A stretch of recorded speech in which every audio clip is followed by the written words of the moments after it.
TV Sítio ainda não é pop, mas é agro. Somos pequenos com uma grande missão pela frente. Em cada bloco de estufas, levar informação, a polinização tem novas técnicas de cultivo esses galhos para homens e mulheres do campo.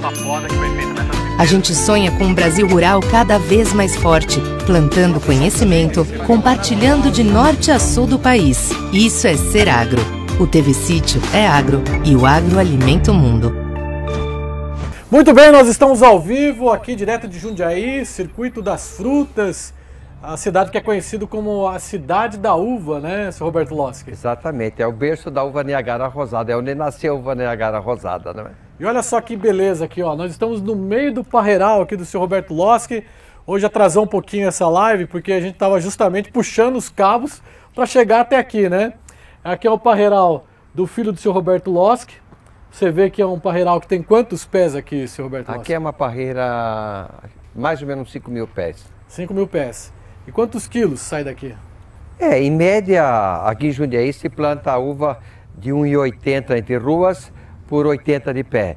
E a média é sair, nessa metragem, média de 3 a 4 quilos de uvas por pé cada safra. E como é que o senhor classifica isso? É bom, ótimo? Bom, é interessante sim. Principalmente se você consegue pegar numa época de preços bons, é excelente. Mas também se você pega ela em épocas que o preço não está bom, malemar se paga o custo.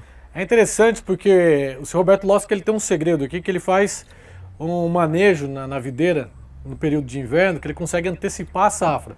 E quando o senhor consegue antecipar a safra, quanto que o senhor vende o quilo? O melhor preço da uva Niagara, ela se dá na época das festas, Natal.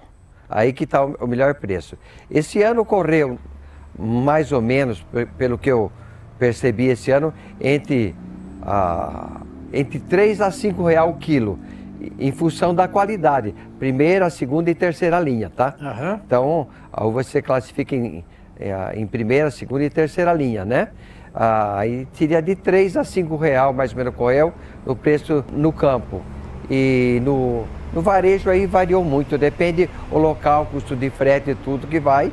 Então isso varia muito o preço final. E aí, qual que é a diferença quando você tem a sua produção justamente na safra? Toda fruta é oferta e procura, não é, Juarez? Na medida que você tem a oferta maior do que a procura, vai cair preço, né? Ultimamente o que está acontecendo, que a gente vem estudando da uva Niagara Rosada, está ficando muito pouco produtor, principalmente nessa região. Muita gente saindo da atividade justamente por causa que não tem compensado. Então tem estabilizado um pouco o preço em função da quantidade. Se conhecer Jundiaí há 20 anos atrás, o volume de uva que saía e conhecer o volume hoje, podemos dizer que é até insignificante do que se tinha de produção. Por outro lado, se diversificou muito. Hoje não ficou só na uva, tem outras frutas também, né? Então, aquele que plantava uva, entrou no pêssego, entrou na poncã, entrou na ameixa, então tem outras variedades. Em geral, todos os sítios hoje não estão só numa fruta só. Então, estão escalonando a produção, ter várias frutas, para que tenha várias safras durante o ano. Pessoal, eu estou puxando um pouquinho a conversa aqui com o Sr. Roberto Loschi, que é o tempo que você tem para compartilhar esse link desse ao vivo com todos os seus amigos, compartilhar com os parentes, coloca lá no grupo lá dos produtores, para que a gente consiga aí atingir o maior número possível de produtores. E eu quero perguntar para o Sr. Loschi, Sr. Loschi, o senhor vai revelar hoje o segredo? Como é que o senhor faz para antecipar a produção ou não? Hoje, na verdade, na nossa região aqui, nós estamos em Jundiaí, é possível você tirar 2 safras por ano, tá? Para o sul já é mais difícil em função do inverno. Aqui nós temos menor tempo de inverno. Para o Nordeste, então, você tem facilidade até tirar 3 safras, né, por ano. O grande boom da coisa foi há 45 anos, quando nós começamos com a uva fora de tempo, não é? Eu tenho orgulho de falar que a gente é o pioneiro, estamos inscritos no IAC como pioneiro nisso. Aí nós começamos isso há 45 anos, da onde que os próprios engenheiros agrônomos me chamaram de louco de estar fazendo esse trabalho, né? E aí, hoje se desenvolve essa poda o ano inteiro. Hoje, com algumas técnicas de adubação, algumas técnicas de quebra de dormência, né? Que tem a quebra de dormência durante a poda E se a gente conseguisse também, aquele que consegue fazer uma uva na estufa, melhor ainda, né? São todas técnicas que você pode trabalhar em cima da videira para que você possa ter um excelente produto para o mercado. Eu vou falar para você que está na sua casa aí, se você quiser aproveitar para enviar algumas perguntas para o senhor Roberto Loschi, fique à vontade, porque ele está aqui justamente para responder algumas perguntas para vocês. Hoje nós vamos falar um pouquinho também sobre o tratamento, a preparação da videira para o inverno e tratar ali a cochonilha, né? Eliminar a cochonilha do parreiral. Né? O tratamento do inverno geralmente se faz agora no inverno. Por quê, né, Juarez? Porque a videira é uma planta caduca, né? Ou seja, ela perde todas as folhas no inverno, ela fica totalmente só os galhos, os ramos e o tronco, né? E a gente sabe que a cochonilha é um inseto sugador que fica fixado principalmente no tronco, e ele se alimenta da seiva. E se você tem uma quantidade muito grande de cochonilha no pé, ele pode até matar seu pé. Muitas vezes o leigo que não conhece fala: meu pé de uva morreu. Em geral é a cochonilha que atacou ela não conseguiu fazer trabalho de vegetação e sucou toda a seiva e acabou matando. Então, o inverno é a melhor época para fazer o tratamento desse inseto sugador. Qual que é o tratamento que o senhor recomenda no caso da cochonilha? Tem que fazer uma limpeza, né, toda na videira? Olha, o ideal nessa época, se as pessoas querem fazer, entrar no parreiral já e fazer, nós chamamos de uma limpeza. Aqueles galhos que estão a mais, que vão ser eliminados na poda, então você pode tirar já pode ir tirando e limpando ele, deixando só os galhos de poda. E então, quando você entrar com o tratamento de inverno, você já tem toda a área limpa para atingir, se por acaso tivesse inseto sugador, que é a cochonilha, para que você possa matar ele, né? Porque o tratamento de inverno a gente costuma fazer aqui na nossa região com a cal da sulfocáustica, que é enxofre e cal, tá? Que também serve como pulverização em outras dosagens, como inseticida e acaricida, ela vai servir também, não é? E agora ela, como tratamento de inverno, acredito que vocês estão vendo no vídeo aí, nós lavamos todo o tronco.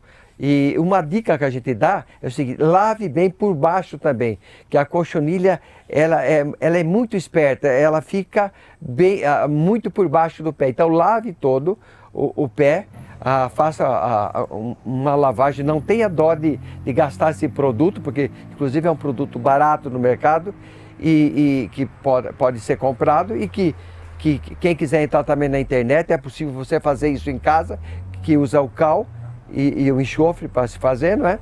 E aí você vai fazer com que esse tratamento seja muito eficaz.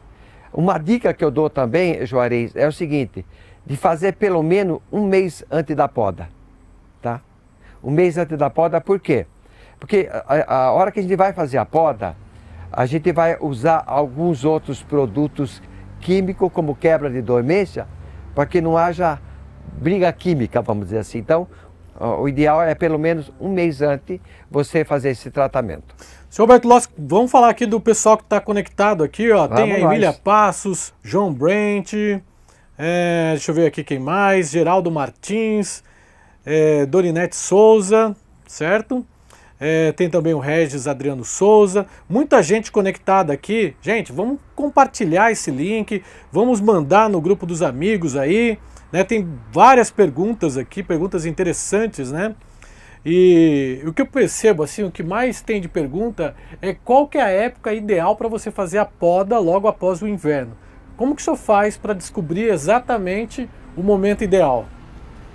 Olha, vamos falar para o leigo, tá? Aquele que tem 1, 2, 3 pés em casa, ou que tem aí 15, 20 parreiras.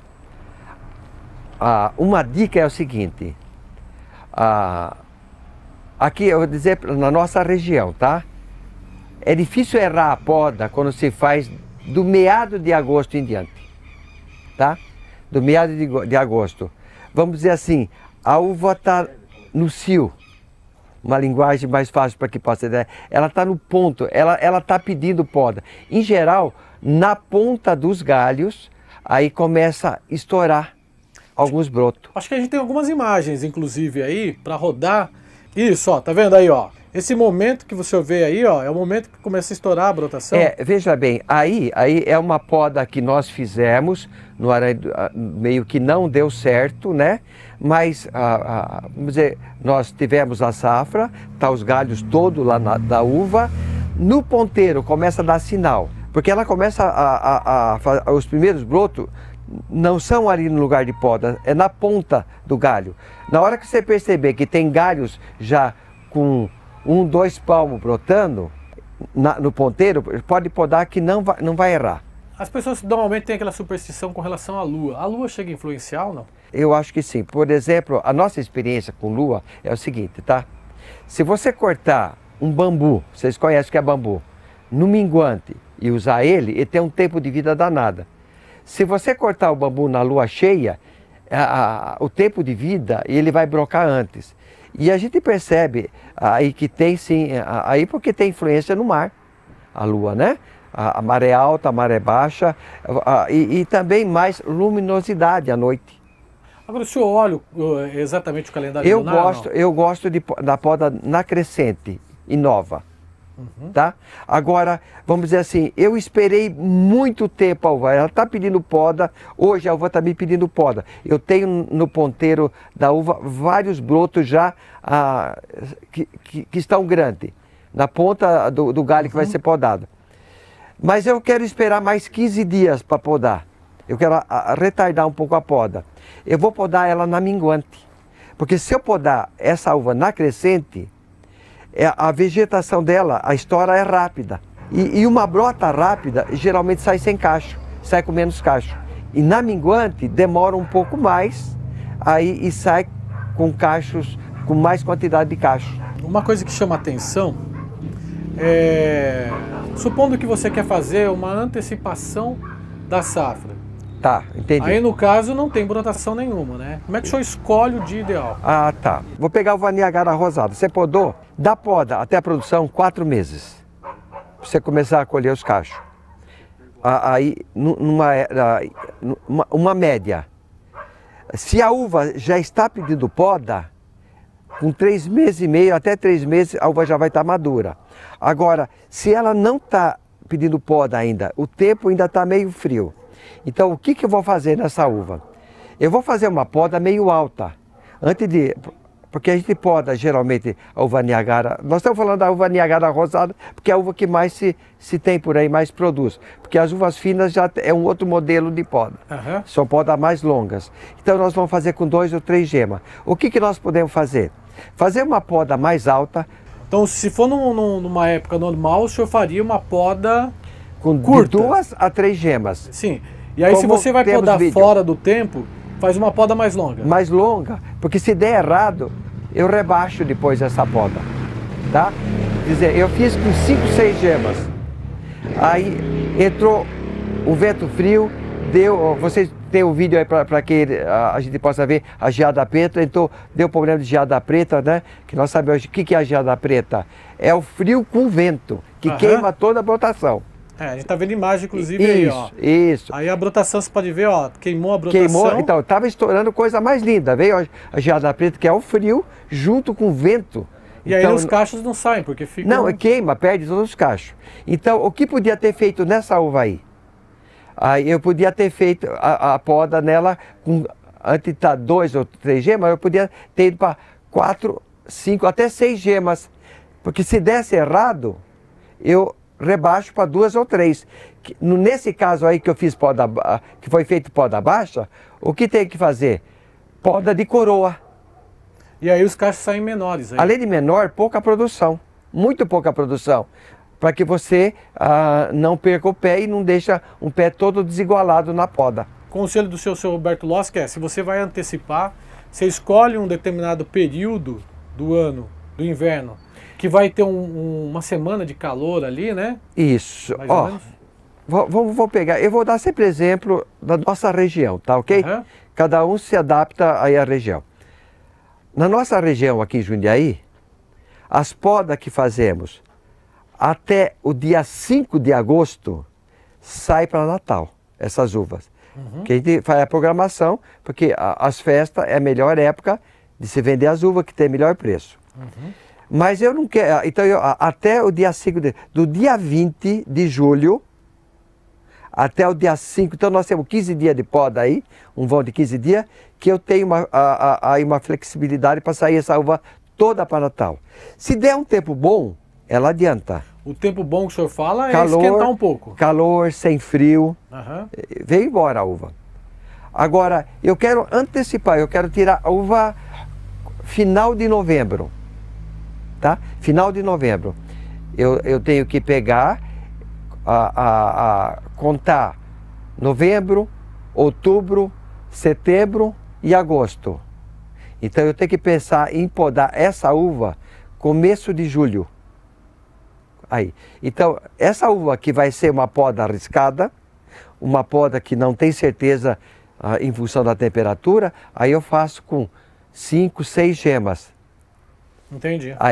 Aí o que vai acontecer? Então, saiu bem e veio embora. Aí o que vai acontecer? Depois, a hora que acaba a safra, volto embaixo e faço a poda de novo com 2 a 3 gemas. Gente, vamos fazer o seguinte, eu vou chamar uma reportagem que nós fizemos aqui exatamente com o problema que o senhor falou.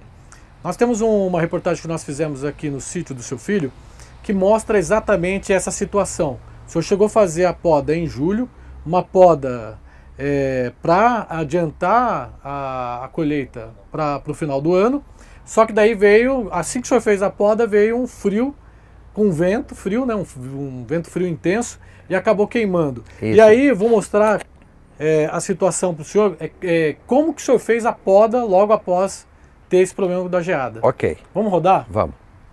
Gente, essas videiras que vocês estão vendo aqui foram podadas em julho para antecipar a safra, né? Sim, mais ou menos em torno do dia 20 de julho, porque nós pensávamos em tirar essa uva para as festas, para Natal, Ano Novo. Só que daí o que aconteceu? Teve um probleminha que é a geada preta. Isso, aí, a hora que ela estava brotando, estourando, brotando, nós tivemos um inverno rigoroso, que chamamos de geada preta. E o que é a geada preta? É o frio com vento gelado. E aí os brotos não se desenvolveram, ficaram dessa forma. Você vê que não tem praticamente frutificação nenhuma, né? Era para essas videiras estarem da forma como você está vendo aí no vídeo, ó. Além de queimar a ponta do broto, queima também a produção, os cachos que estão dentro do brotinho que está saindo. E nesse vídeo você vai ver o que fazer quando isso acontece com a sua videira. Mas antes eu vou pedir para você curtir, compartilhar, se inscrever e acionar aí o sininho para receber as novidades aqui do TV Sítio. Seu Loski, quando acontece a geada preta, qual é a vontade do produtor na hora? A primeira coisa, vou repodar, porque fica uma coisa muito feia.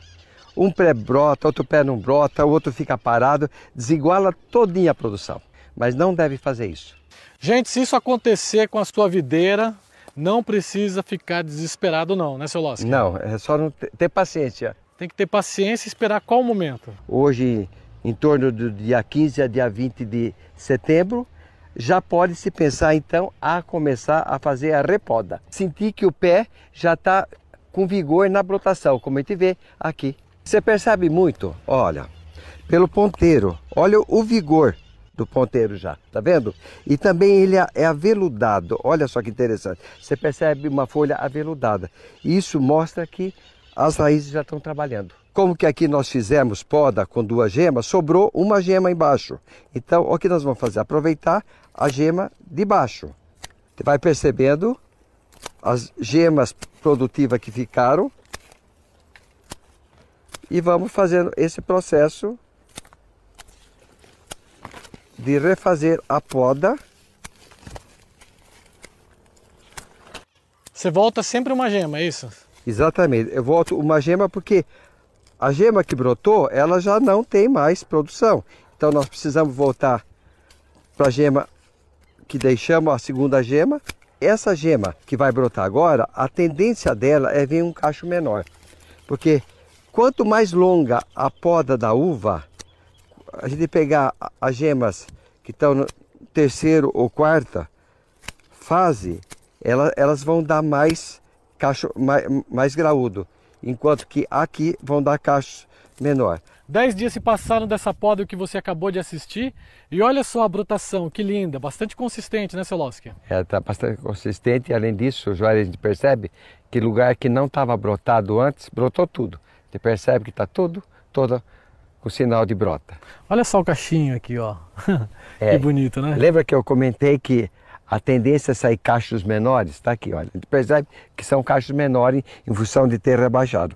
Veja bem, cacho menor em função dessa variedade, que é da Niagara rosada. Tá? Se fosse, por exemplo, uma Itália, nem produz nenhum cacho aqui embaixo. Ah, só na ponta mesmo. Aí a Itália, essas uvas finas, são exigentes de podas mais longas.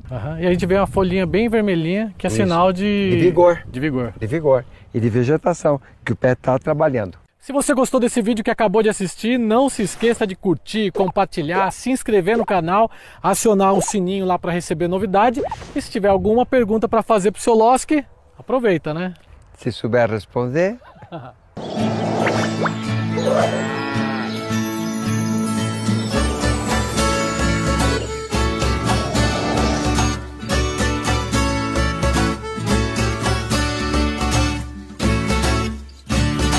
Gente, eu acho que essa reportagem ilustra tudo que a gente falou aqui, né, seu Roberto Loski? Ajuda bastante, né? Mas é interessante, quando foi feita essa poda aí, foi feita de 2 a 3 gemas. O ideal nessa poda era ter feito de 5 a 6 gemas. Fazer uma poda alta, é isso que eu estou dizendo. Faz uma poda alta. Para poder rebaixar. Isso, faz uma poda alta. Deu problema, você rebaixa até a 2ª e a 3ª gema, normal. Aí o que aconteceu? Nós tivemos que buscar a gema da coroa. E aí não tem produção. Entendi. Praticamente a produção zera, é muito pouco. E para que as pessoas entendam melhor, é o seguinte, vamos dizer que nessa poda nós tivéssemos feito com 5, 6 gemas e foi uma brotação campeã, deu uma uva muito boa, tudo de bom. Então tiramos a safra, volta de novo no galho velho e faz a poda e vai dar outra safra com altíssima qualidade. Legal. Mas antes de eu mostrar o resultado dessa poda, porque tem o resultado, né? E a gente vai mostrar lá como é que o senhor conseguiu ali um desempenho impressionante, né, com a poda. Eu vou mandar um abraço aqui para as pessoas que estão conectadas no Facebook.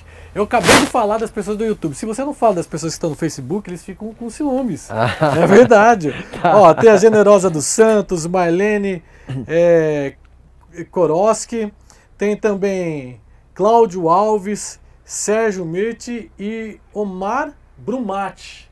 Pessoal conectado aqui no Facebook.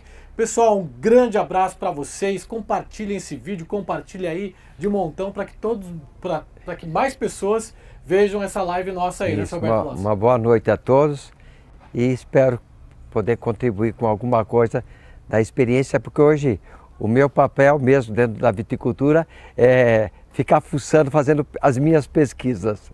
E o legal também, que eu vou falar aqui, que daqui a pouco a gente vai responder as perguntas das pessoas que estão enviando aqui, tanto pelo Facebook, quanto também pelo YouTube. Eu estou vendo que tem bastante gente conectada aqui no YouTube, mas antes eu vou colocar aqui a reportagem que a gente mostra o resultado dessa poda que o senhor fez. Gente, hoje eu voltei aqui no seu Roberto Loski para mostrar para vocês o resultado de uma poda que foi feita nessas videiras aqui por causa daquele problema de geada preta. Para quem não sabe o que é geada preta, nós falamos no vídeo que o senhor Roberto Loski fez uma poda para ter uma safra antecipada, isso lá no inverno. E aí, quando começou a surgir a brotação, veio um frio e aquele vento intenso. E hoje nós voltamos aqui, dá só uma olhada como os pés estão lindos, maravilhosos e carregados com cachos. Mas antes vou pedir para você curtir, compartilhar, se inscrever no nosso canal e acionar o sininho aí para receber as novidades do TV Sítio. Seu Roberto Loski, estou vendo aqui que tem uma produção muito interessante, né? Depois da poda que foi feita, né? Essa videira aqui, ela sofreu uma poda intensa, né, Juarez? Sim. Nós podamos ela em dia 25, mais ou menos, de julho, que a intenção era tirar as uvas para o Natal. Depois aconteceu aquilo que nós... Em agosto teve o problema da geada. A geada preta, exatamente. Houve brotação, mas queimou o ponteiro do broto e também quebrou o cachinho que estava saindo dentro. Sim. Larguei e não mexi. Quando foi meado de outubro, nós fizemos aquela poda reduzida, onde que aproveitamos a coroa e a primeira gema, onde que deu para aproveitar. E essa produção é dessa primeira poda? Exatamente, olha, percebe bem aqui, né? Deu essa produção. Lembra que nós comentamos que o cacho viria menor? Depois houve uma brotação normal, aí fizemos uma desbrota de raleio e deixamos aí a quantidade certa de galho. Quando foi 15 de novembro, mais ou menos, fizemos essa outra poda aqui. Já em cima da Exatamente, produção. em cima da produção. Então veja bem a carga que está agora, olha para você ver que carga que está. É uma uva que deve sair em março, mais ou menos. E então nós conseguimos 2 safras no mesmo momento. Se a gente não tivesse essa técnica, a gente ia ter aquela primeira poda lá em julho e não teríamos produção. Então hoje, com esse novo jeito de fazer esse manejo, então a possibilidade, mesmo você errando a poda, fazendo acontecer a produção em outras épocas. Você veja bem o solo aqui, né?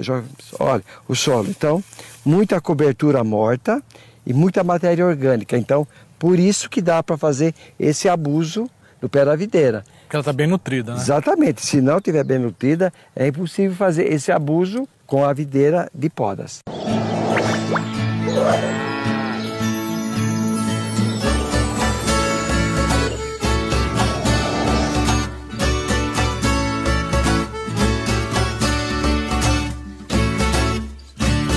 Pessoal, deixa eu mandar um abraço aqui para quem está conectado aqui no YouTube, a Salete Oliveira, Sônia Leão, Rubens Gonçalves, Flávio, tem aqui a Liane Maria. Gente, eu estou olhando todas as perguntas de vocês, daqui a pouco o senhor Roberto Loschi vai responder. Inclusive, tem um pessoal que mandou vídeo para a gente durante o dia todo. Eu vou pedir para o nosso pessoal rodar alguns vídeos, eu gostaria que o senhor prestasse atenção, porque são algumas perguntas interessantes que de repente o senhor pode dar uma dica para o pessoal. Okay. E a nossa live vai ser assim, bastante interatividade, vocês fazendo as perguntas aqui no YouTube, no Facebook, e também rodando algumas perguntas. Vamos rodar aí? Eu sou Emília, moro em Jacareí, no Vale do Paraíba, estado de São Paulo. Meu sonho era ter uma parreira em casa e sábado agora eu vou plantar. Né, preparei aqui a cova dela, não sei se vocês conseguem ver, aí ao fundo, aí tá a muda, é uma Isabel, né, e enxertada, e sábado então eu vou poder realizar esse sonho. A minha, assim, eu tenho bastante dúvida, embora eu tenha pesquisado no canal de vocês, eu gostaria de saber... Olha só, cortou antes, né? Mas na verdade ela queria saber quais são as dicas que ela tem ali para cultivar. Tá, Emília, boa noite. Nós assistimos agora aqui o teu vídeo que você fez. O que dá para perceber é o seguinte, Emília. O teu pé está meio fraquinho aí, né? Acho que você deve ter plantado no ano passado. A minha sugestão para esse pé é o seguinte. Você vai podar ele uns 60 centímetros acima do enxerto, poda, não já.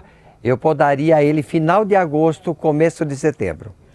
E faria uma boa adubada agora, não sei qual foi, nós vamos colocar para frente aquilo que eu penso de adubação de videira, mas eu colocaria agora, em torno dele, abriria um círculo de uns 30 centímetros, e em torno dele todo, e colocaria mais ou menos uns 20, 25 litros de esterco de galinha aí, de 3 criadas.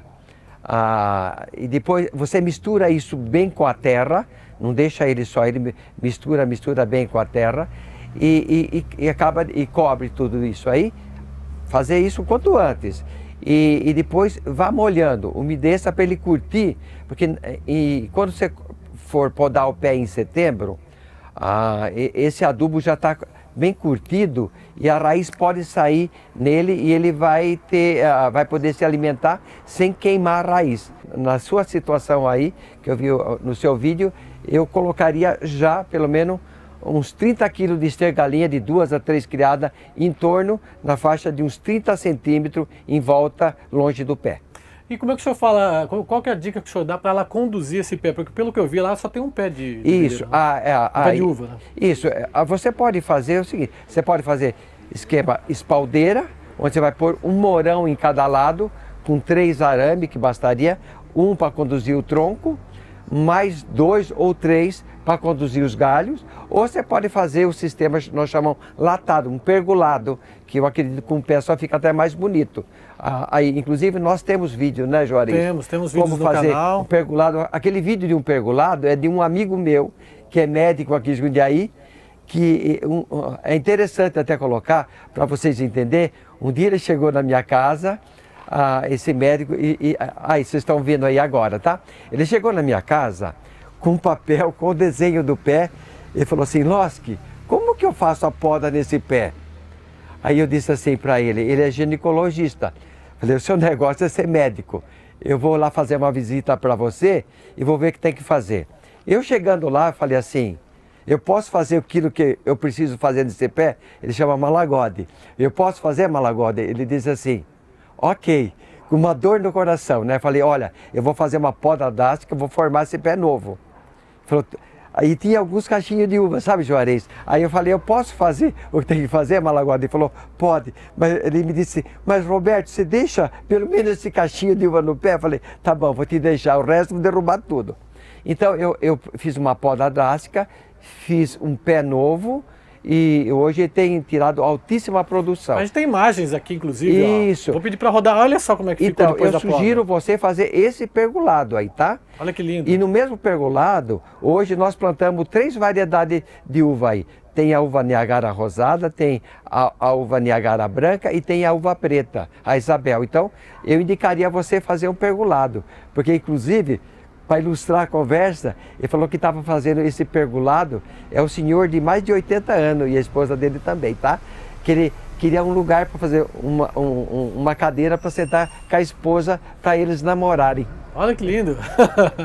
Agora vamos rodar aqui uma outra pergunta. A gente vai colocar 2 perguntas e depois a gente volta ao assunto nosso e a gente vai interagindo com as pessoas também que estão aqui no Facebook. Porque são perguntas comuns, né? A gente percebe que são perguntas comuns a todos. Para quem não está acostumado a lidar com videira, é complicado, Juarez, né? Sim. Né? É a mesma coisa da mãe, do primeiro filho, né? Tem uma dificuldade, o que eu faço agora, o que eu faço depois? E do segundo, terceiro filho, tira tudo de letra, né? Agora, gente, vocês que estão aí assistindo, que estão gostando, vocês têm que pegar esse link do ao vivo, copiar lá, colocar no grupo da família, no grupo do amigo, no grupo dos produtores e mandar para todo mundo, tá? Vamos rodar aí a próxima pergunta. Boa tarde, me chamo Luiz Gustavo Caldato, sou do sítio São Francisco de Bento de Abreu, São Paulo. Pretendo iniciar uma plantação de uva de mesa e gostaria de saber quais as espécies mais indicadas aqui para a região do interior de São Paulo.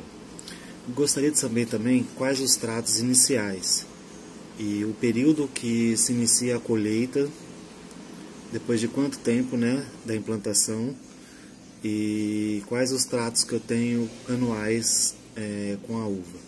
Luiz Gustavo! Oi, Luiz Gustavo. Luiz Gustavo. O nome do meu segundo filho. Ou seja, a pergunta dele é para o senhor falar tudo sobre a produção. Isso. Vamos começar sobre a variedade. Quais são as variedades para o interior de São Paulo? Não, vamos começar antes ainda. Antes. Quais são, como que deve começar, ele perguntou. Luiz Gustavo, primeira coisa, análise de solo. Se você fazer uma planta comercial, análise de solo. Fez a análise de solo, Luiz Gustavo? Eu sugiro você entrar com subsolador, não mais arado.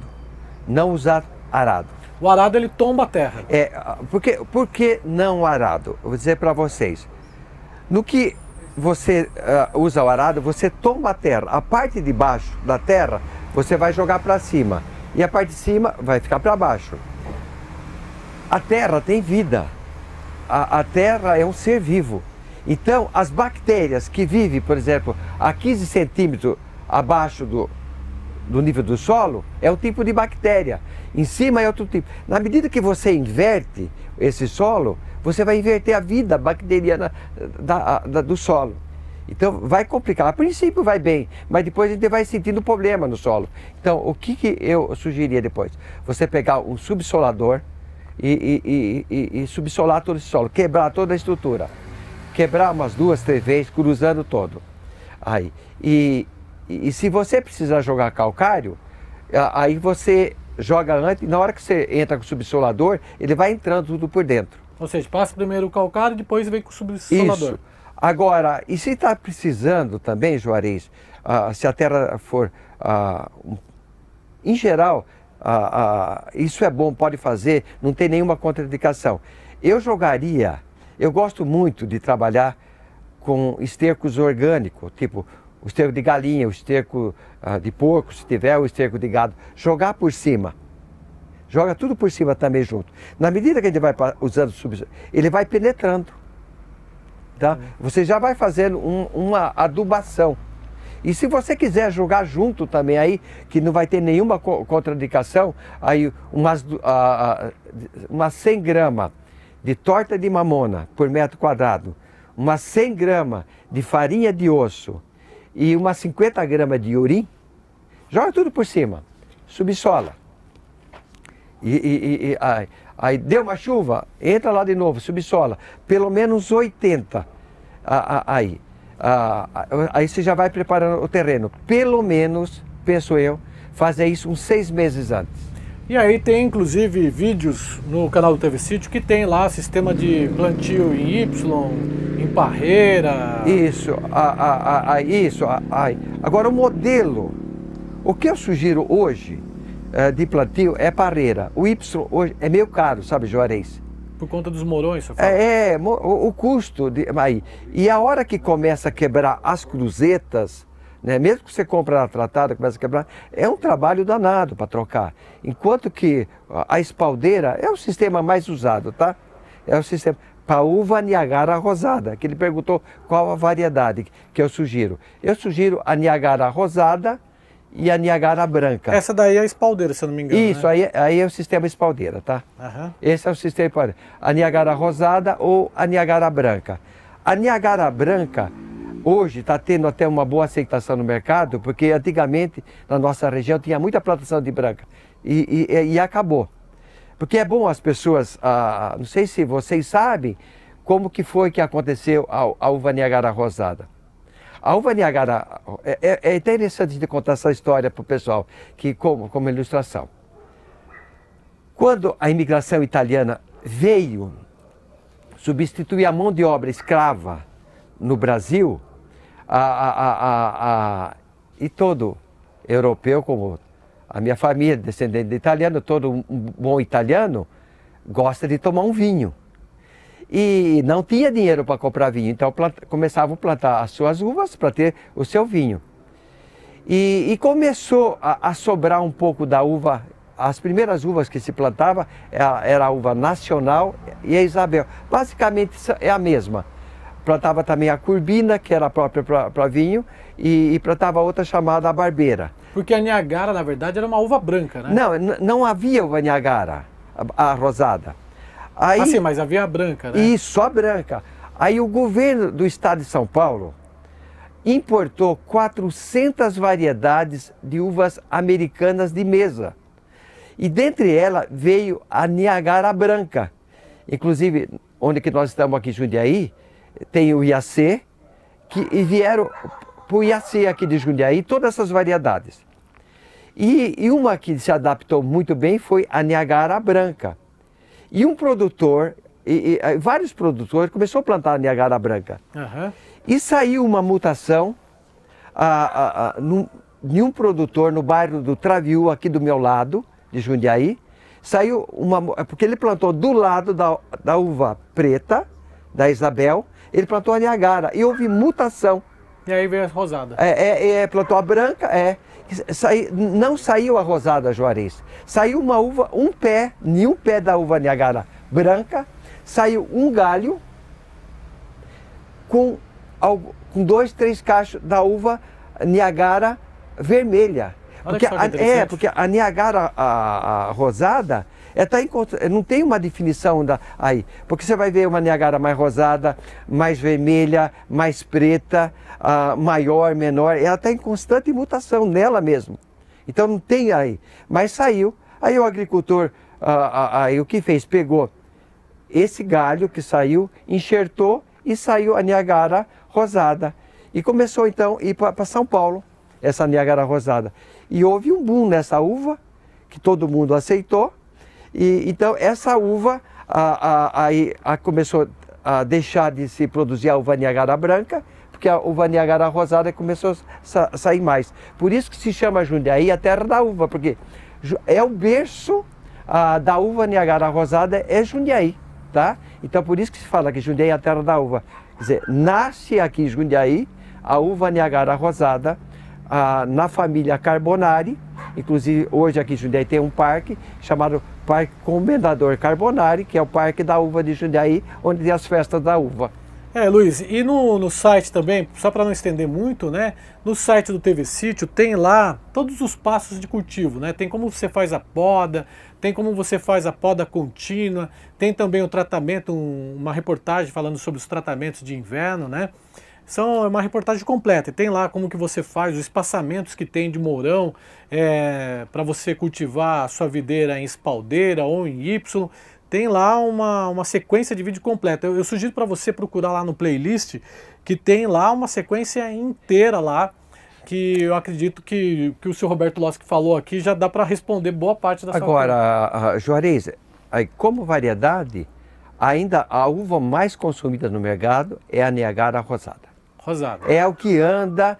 Hoje está entrando algumas variedades novas de uva sem semente. Agora, a uva sem semente já exige umas técnicas, um conhecimento mais,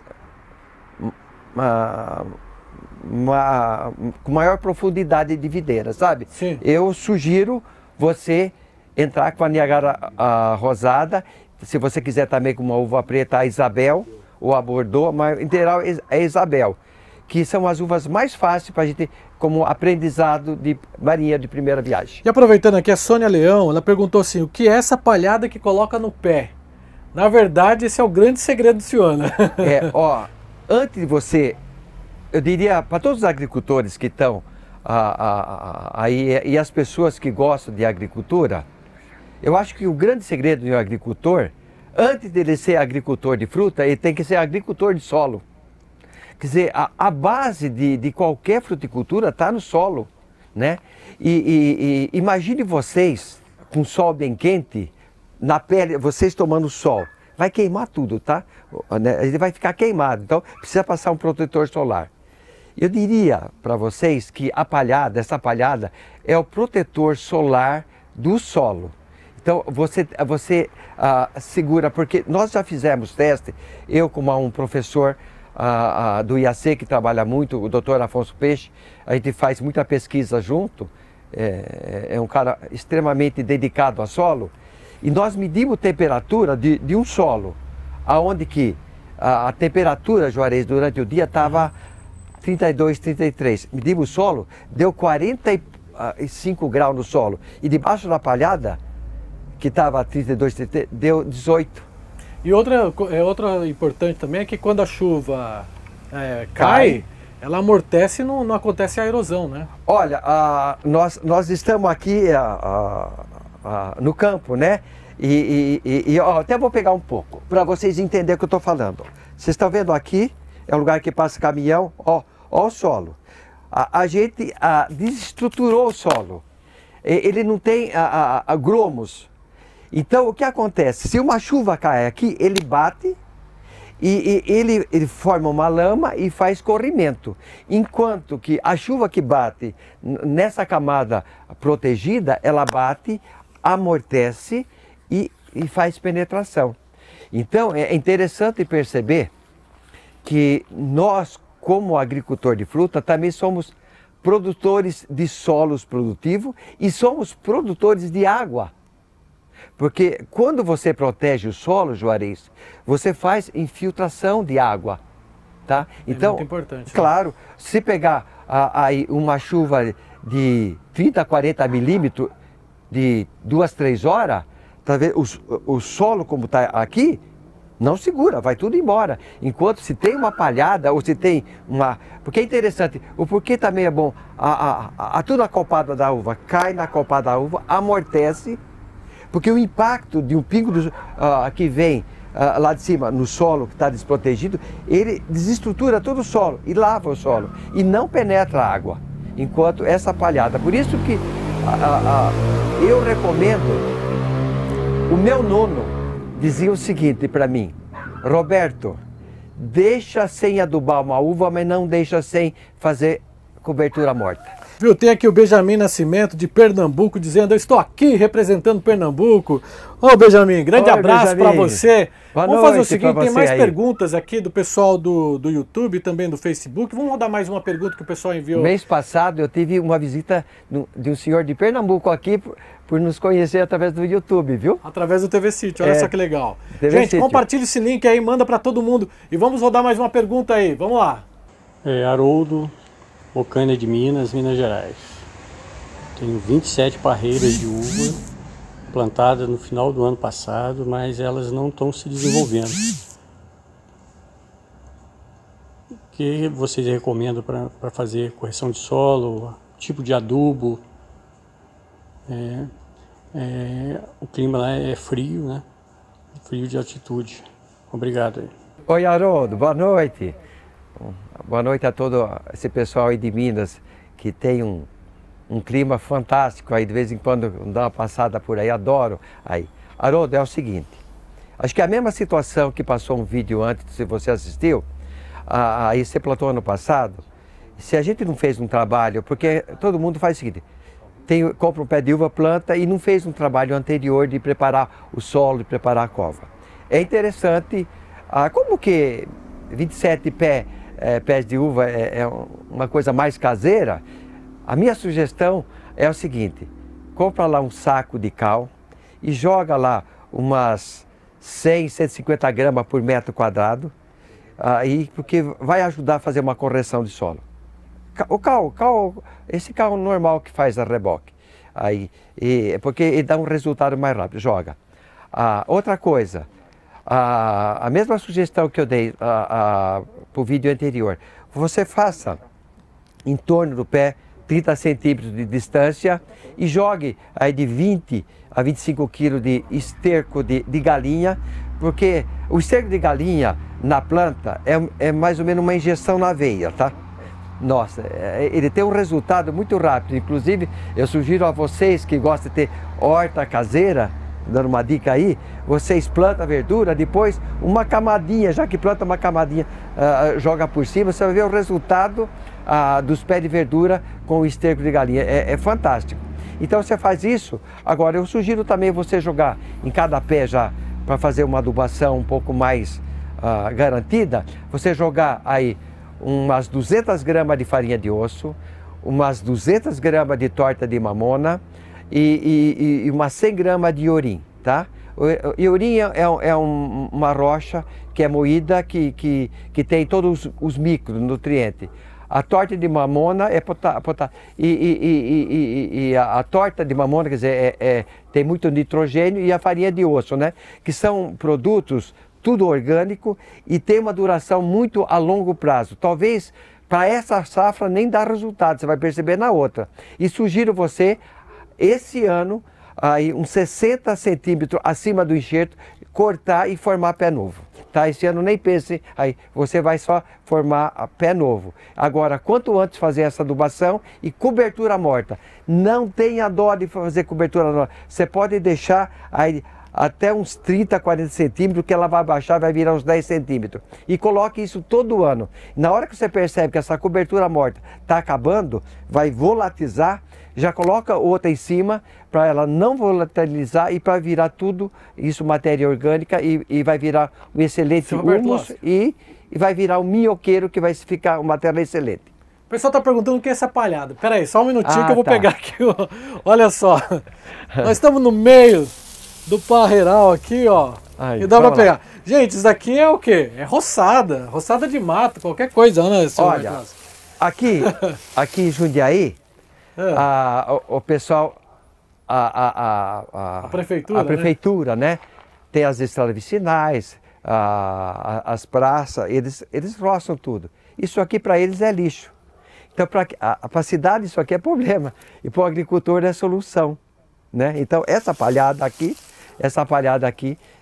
vá colocando. Vocês têm aí, acredito, aí. E se vocês não têm, o amigo que vai roçar um pasto, que vai roçar grama, manda ensacar e coloca. vai colocando, não tem problema, né? Inclusive, uma das coisas que a gente vê, Juarez, a pessoa vai roçar a grama, depois rastela para ficar bonito. O ideal não é rastelar e largar aquilo lá. Deixa lá. Vai virar... É, claro. Seu Roberto Lossi, quero aproveitar aqui e mandar um abraço pro Mário, que é do Paraná, Renato Trevisan, Santa Maria, Rio Grande do Sul. Tem também aqui o Rafael de Brito Santos, Charles Silva de Capanema, no Pará. Tem aqui também o Alberto Oliveira, Minasul, Goiás, Rafael de Itapeva, São Paulo. Pessoal, tudo conectado aqui pelo Facebook. Tem também aqui as pessoas conectadas pelo YouTube. E vamos colocar mais uma pergunta aí das pessoas que nos enviaram durante o dia todo aí um vídeo fazendo perguntas. Vamos rodar aí, aproveitar o conhecimento do Sr. Roberto Lossi.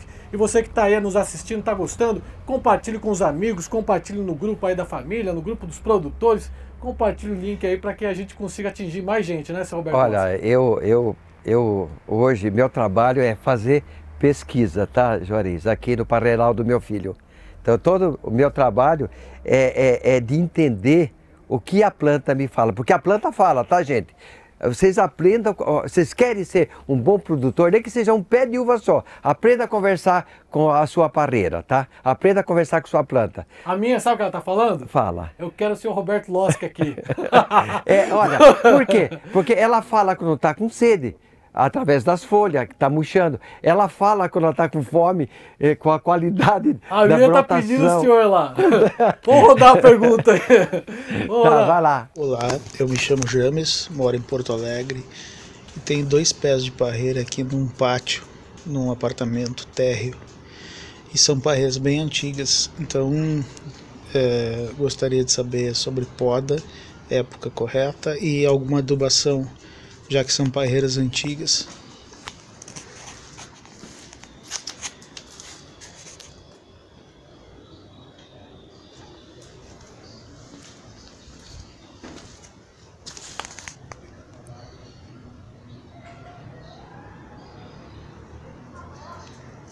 Uma boa noite para você aí. E não importa a quantidade da parreira, o que deu para perceber da sua parreira aí é que tá o engasto só, tem que tirar um pouco tá muita coisa em cima. Sabe, você tem que fazer na época de poda um pouquinho, uma limpeza, tá com muito galho, né? Tá Inclusive aquele vídeo lá que nós fizemos na casa do Malagode, é uma boa sugestão para ele, né? Tem um vídeo aí que tem um pergolado. E esse vídeo aí, olha só, então nós estamos mostrando como que deve se conduzir. Aí era um pé velho igualzinho o seu e que nós transformamos ele novo. Então nós fizemos um corte nele com 60 a 70 centímetros, veio um broto novo e formamos um pé novo, aí tá?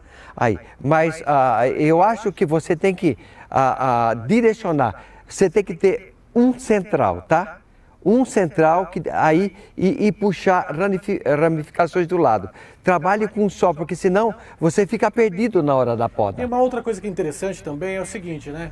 A videira, ela tem as raízes que retiram do solo água e sais minerais e aí leva para as folhas.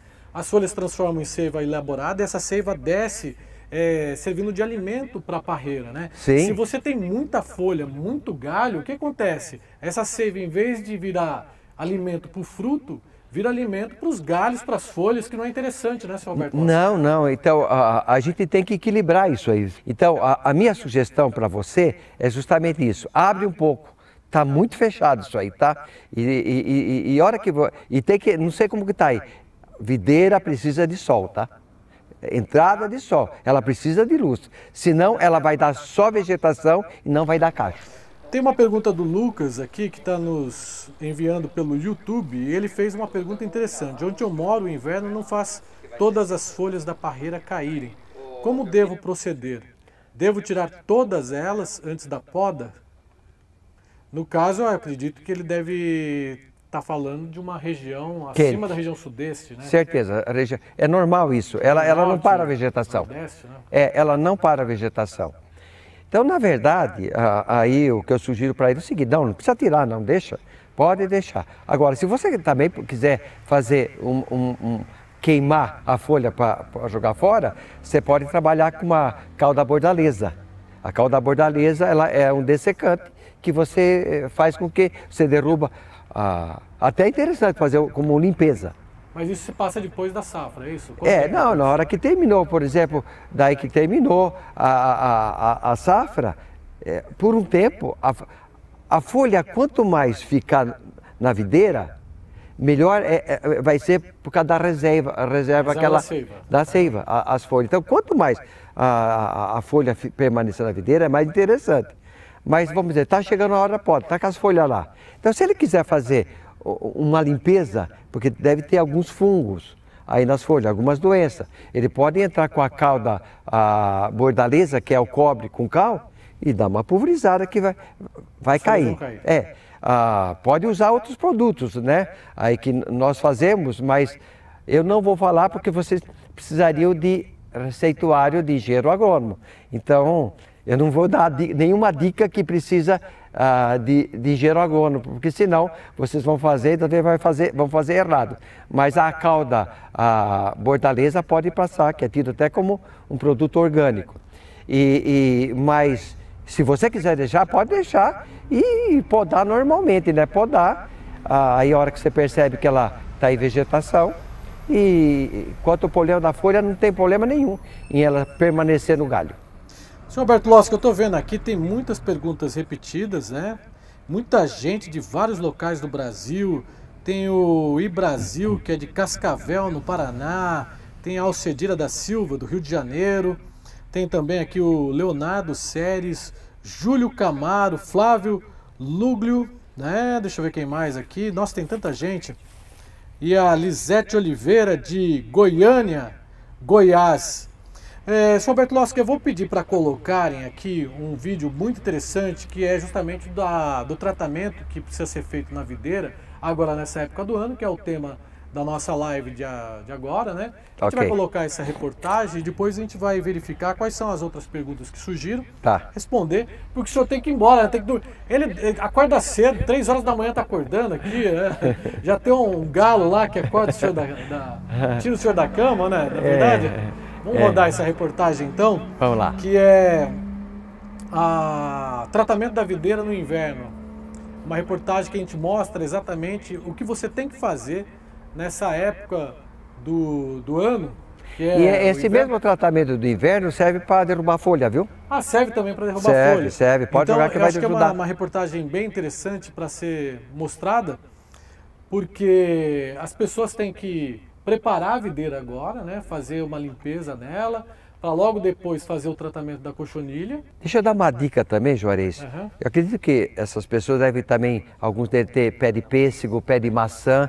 Todas as fruteiras, você pode fazer esse tratamento. As fruteiras, que nós chamamos de frutas caducas, que caem as folhas no inverno. Tem uma reportagem que fala sobre a poda, que faz logo depois do inverno, né? Vou colocar para a gente dar uma olhada. Olha, nesse vídeo você vai ver como é feito o tratamento de inverno preparando a sua videira para poda, que é feita normalmente entre julho e agosto. O Sr. Roberto Loschi tem um manejo totalmente especial, ele faz uma limpeza antes e também um tratamento evitando assim doença, né? Muitas vezes a gente vê a pessoa falar, eu tinha um pé de uva bonito e de repente secou. Justamente por causa desse problema, desse inseto chamado cochonilha que vem e suga. E ele fica, em geral, por baixo, aonde que o sol não pega, tá? Então ela começa a necrosar e onde que fica necrosado, a seiva para de circular na planta. E o que seria essa limpeza? É tirar, Juarez, todo aquilo que vai ser excesso, que não vai servir para poda. Então, veja bem, então, esse galho que está por baixo aqui, tiramos fora. Aqui nós vamos ver que tem todos esses galhos de baixo e esses aqui internos. Então, já vamos começar a fazer essa limpeza. Toco velho, todo esse estoco velho que tem aqui. Então, nós vamos fazer toda essa limpeza. Aqui, ó, percebemos que aqui tem muito galho e aqui sobrando. Fazemos essa limpeza, ó, tiramos fora aqui. Ou seja, vamos deixando o pé da uva pronto para a poda. E vai ficar mais preparado para fazer a pulverização, para matar a cochonilha. Olha só, o Buiu já está aqui com todo o equipamento de proteção individual, o EPI, né? Porque ele vai passar um produto que faz parte desse tratamento. Ó, nós vamos usar aqui a calda sulfocáustica. E o que é a calda sulfocáustica? É um produto feito de cal e enxofre. E essa cauda vai justamente matar todo esse inseto. E a proporção nós usamos que é 20% que vocês encontram em água pecuária por aí. Olha, o interessante é de lavar todo o caule, não deixar nenhuma parte sem passar. O ideal também, eu diria para vocês, seria ir com um lado e voltar com o outro, tá? Isso é fundamental para a qualidade da brotação. Olha, depois que você faz todo esse tratamento, a limpeza e também a pulverização, você já preparou a sua planta para fazer a poda drástica que deve ocorrer entre julho e agosto. Há 2 tipos de poda. No caso da Niagara, você faz uma poda curta, é isso? Isso. Nós escolhemos 1 ou 2 gemas, tá vendo aí? No caso aqui, vejam bem, então vamos fazer uma poda aqui com 2 gemas. Percebemos que nesse galho aqui interno, 1, 2 aqui está muito boa. Então fazemos aqui o corte, ó. E um detalhe, o corte sempre em ângulo, nunca em cima deixando reto, sempre de lado, né? Nesse galho aqui, que está ao lateral dele, nós vamos deixar com 1 gema só cá de baixo. Se tem o local com 2 galhos, fazemos uma poda com 2 gemas e a outra com 1 gema só. Agora, o que recomendamos, Juarez, é para as pessoas que têm 1 ou 2 pés lá de fundo de quintal, podar no meado de agosto. Não faça essa poda para julho ainda. Essa poda para julho é para profissional, para quem já entende mais de uva, que sabe como fazer manejo. Agora, se fosse uma uva Itália ou uma uva sem semente, algumas outras variedades de uva, se nós fizermos a poda aqui com 1 ou 2 gemas, Juarez, vai sair broto e não, em geral não sai produção com cacho de uva. Então nós temos que fazer uma poda mais longa. Então vamos pegar esse galho aqui. 1, 2, 3, 4. Então de 3 a 4 gemas para cima é que nós vamos usar a fazer a poda. Para quem tem a possibilidade de comprar um produto para passar na planta logo que faz a poda, é importante, né? Sim, nós usamos aqui, tem o calcionamida, que é um pó, ou o outro produto que se chama Dormex. Então, a proporção do Dormex nós usamos a 3%. E o calcionamida nós usamos a 20%. O Dormex, ele tem que ter temperatura certa para passar. Ou seja, nós temos que pensar nos dias de temperatura eu diria para você de 24, 25 graus para cima a temperatura, para que ele possa fazer efeito. Se a gente passar com temperatura abaixo ele não responde à brotação. Agora, o calcionamida não. O calcionamida, você pode passar ele mesmo com temperatura não tão boa, que ele responde, porque ele tem uma outra ação. E esses produtos vai como que falar para a planta: olha, o inverno acabou, o verão está aí, você pode acordar, você pode brotar e pode vir bonita. Então, esses produtos têm essa função.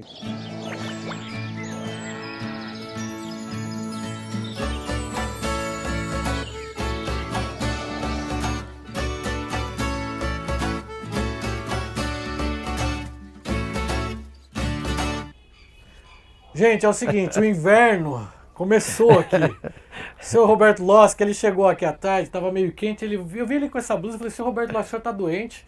Ele falou: não, é que, né, ele não me contou que agora esfriou, né, e agora ele está me dando um vinho aqui, ó.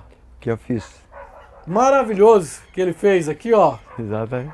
Olha só. É da uva Niagara branca. Nossa, para esquentar isso é bom. Gente, eu vou fazer o seguinte. Mas deixa eu falar uma coisa, olha, ele proibiu de eu tomar, para mim não falar besteira, ele falou que eu tomasse água. Dá uma olhada só. É para esquentar. Já tomei uns 2 copos aqui, viu, gente?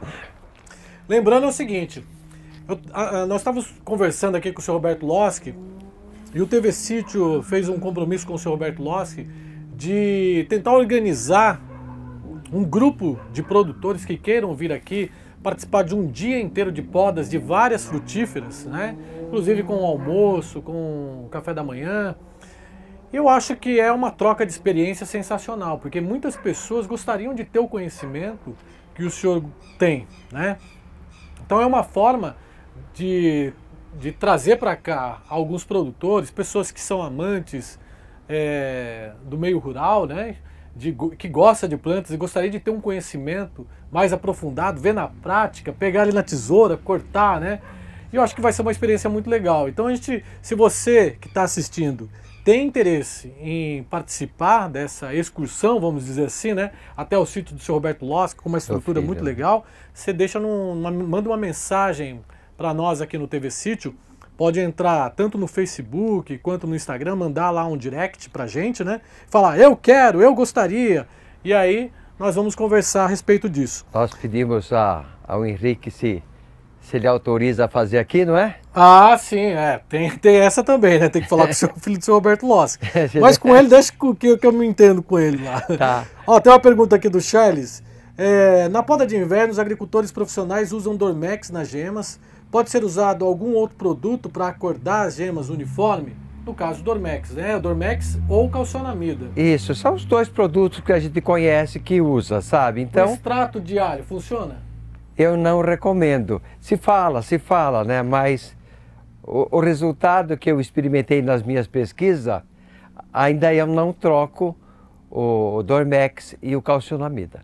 Legal. É porque, como eu falei para vocês, hoje o meu trabalho aqui junto com o meu filho Henrique é ficar fazendo as minhas pesquisas, aquilo que eu mais gosto, não é? E é bom que não tire das pesquisas, porque são as pesquisas que geram os vídeos aqui no TV Sítio, né?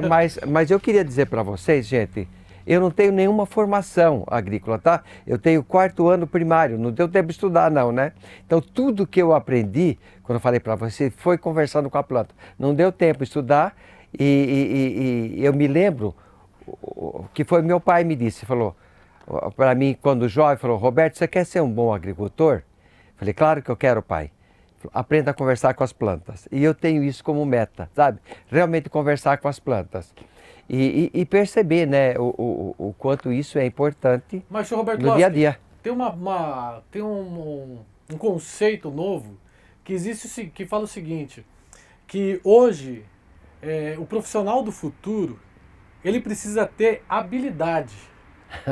Não basta ter conhecimento, tem que ter habilidade. A habilidade é pegar o conhecimento que ele tem e aplicar em algo, né? O senhor falou aí, eu não tenho nem a 4ª série, a 5ª série. O senhor tem uma habilidade, o senhor pegou o seu conhecimento que o senhor tem e aplicou com habilidade. Eu acho que é isso. O profissional do futuro tem que ter habilidade. Na verdade, gente com conhecimento tá cheio aí, né? Gente que se diz que tem conhecimento. Agora, a habilidade para aplicar o conhecimento que é o mais difícil. Eu acredito que o que funciona você só é pai, você só é mãe tendo filho. Não dá para aprender a ser pai e ser mãe sem ter filho. Então não dá para ser agricultor sem tá aqui, ó, sem colocar sapatão no pé, não é? É verdade. Tem que pôr sapatão no pé e no meio. Tem a última pergunta de vídeo, né? Vamos colocar. Boa tarde. Eu sou do município de Novo Horizonte, próximo a Juara, no estado de Mato Grosso. Eu estou começando esse plantio de uva aqui, mas só que eu estou tendo problema em comprar o Dormex. Aqui na região nossa não está tendo. Aí fica muito difícil, aí a brotação não vem legal.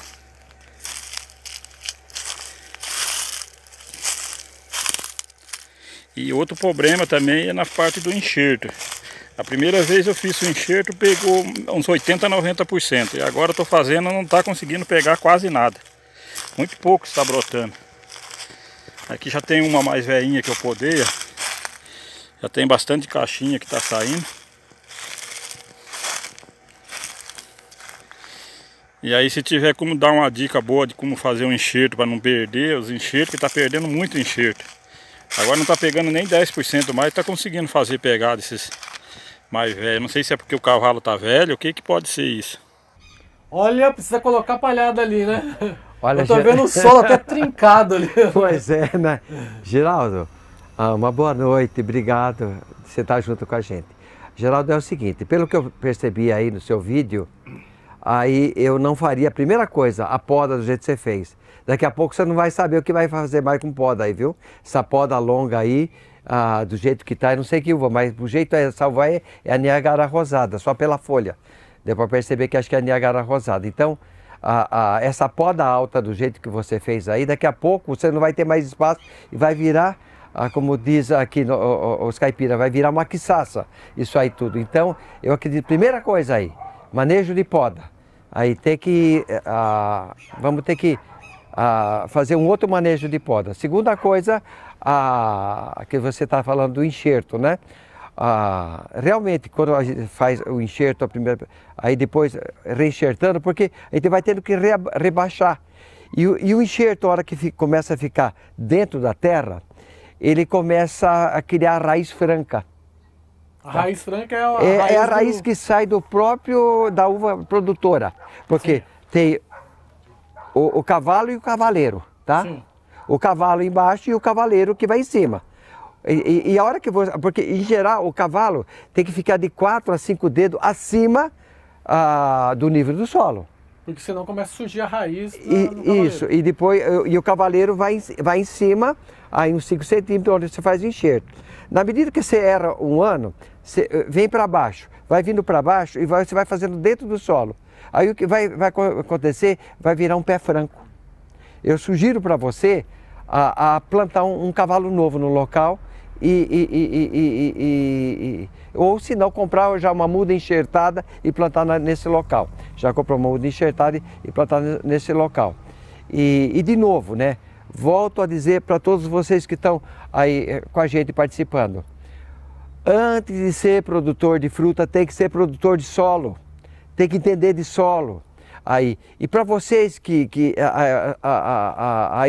uma dica que eu dou para vocês é o seguinte: um solo bom é aquele solo que vem um mato chamado caruru, verduega, a marmelada branca, picão branco, ele dá em solo bom. A hora que vem os outros matos que vem em qualquer solo, é sinal de que o solo não está com qualidade. Então, trate o solo de vocês, façam cobertura. A uva videira adora a cobertura morta, tá? Adora. Ela tem uma resposta fantástica. Então, faça cobertura morta em cima da videira, ou se não, faça cobertura verde, né? Ou cobertura verde. Senhor Roberto Loschi, eu tenho uma pergunta aqui, eu não lembro de quem foi que fez. Se a cobertura morta pode ser de bagaço de cana? Pode, qualquer coisa. Única coisa, das vezes que eu diria para vocês, vamos dizer, serragem, ou maravilha tá? É um problema, porque até ela se transformar em matéria humus, aquilo, ela rouba muito oxigênio do solo. Tá? Demora para apodrecer. Então vocês que têm, por exemplo, casca de café, é excelente, a própria casca de arroz, aí fazer cobertura, o que tiver é bom, tá? O que tiver, qualquer coisa. E se não tiver, fazer uma plantação de aveia preta no inverno, roça, deixa ela. Ou aveia preta, desseca para ela tombar, ou qualquer outra, próprio uma braquiária. Só que a braquiária na uva você tem que aprender a ter manejo. Tá? Entendi. Se não tiver um bom manejo, ela vai roubar muita água e muito nutriente do solo. Então tem que saber fazer alguns materiais, não estou dando dica para vocês, fazer que vocês tenham meia dúzia de pé, pouca coisa, porque tem que saber fazer manejo de cobertura morta. Então a cobertura morta de palhada é a mais prática e a mais fácil. Legal. Gente, eu acho que o assunto está chegando ao final aqui. Tá, ok. Gostaria de agradecer a todos vocês que entraram tanto no Facebook quanto no YouTube. Nós tivemos um probleminha para transmitir no Instagram, mas na próxima a gente vai fazer pelo Instagram também. Então eu gostaria que vocês entrassem lá no Instagram do TV Sítio, no Facebook do TV Sítio e colocassem lá, hashtag lá, vamos colocar lá, Seu Loschi é o cara, não é verdade? Obrigado. Seu Roberto Loschi, eu queria dar um abraço no senhor, mas a gente tem que manter o distanciamento aqui, né? Inclusive todo mundo que está aqui na técnica está tudo com máscara, está todo mundo mascarado. Eu falei assim que eu não posso colocar máscara aqui, porque senão eu já sou feio, vai espantar ainda mais a audiência, né, seu Roberto Loschi? E nós estamos quase a 3 metros hoje, né? Eu estou distante dele aqui, porque a gente tem que preservar. É uma lenda viva aqui da fruticultura, então tem que preservar ele aqui também, né? Mas eu também queria agradecer, viu, aí a todos. E eu queria deixar uma mensagem. Sim. Para as pessoas. Nós, agricultores, podemos viver sem a cidade. A cidade não vive sem nós. Por quê? A cidade consome água, a cidade polui água e a cidade não produz água. A cidade consome ar e suja o ar. e não produz ar. A cidade consome alimento e não produz. Os agricultores são produtores de alimento. Os agricultores são produtores de água, porque a hora que chove, penetra e vai vomitar água em forma de nascente. Os agricultores fazem captura de CO2 e devolvem oxigênio para a cidade. Então, os agricultores podem dizer com toda certeza que nós podemos viver sem a cidade não pode viver sem nós. Então, eu penso que a cidade não descobriu a grande importância da agricultura e do agricultor. Quando vai no supermercado, está tudo pronto, parece que tudo como uma mágica acontece. E não é uma mágica, é muito suor, é muito sol nas costas dos agricultores, é muito trabalho e muito calo na mão. Então, eu diria, eu fiquei sabendo aí que se na China, se qualquer pessoa joga 1 grão de arroz, ela está desrespeitando o agricultor. E hoje nós vemos em restaurante, em casa, em qualquer canto, comida e mais comida jogada fora. Ah, não quero mais, larga no prato. Ah, não gosto disso, joga fora. É um desrespeito não só com o alimento, é um desrespeito ao agricultor. Então, eu penso que isso nós temos que divulgar muito, perceber o grande valor do agricultor para nós como sociedade. Perceber que a roupa que nós estamos usando foi o agricultor que plantou o algodão. O sapato, o agricultor que trabalhou com o gado, que virou um sapatão. Então, em tudo que está, né, aí no supermercado, tem a mão de um agricultor. Então, que nós possamos levantar essa bandeira e dizer que o agricultor é uma pessoa muito importante dentro da sociedade. E divulgue isso e valorize isso, tá ok? Uma boa noite a todos e fique com Deus. E lembrando, hein? TV Sítio é agro e o agro alimenta o mundo.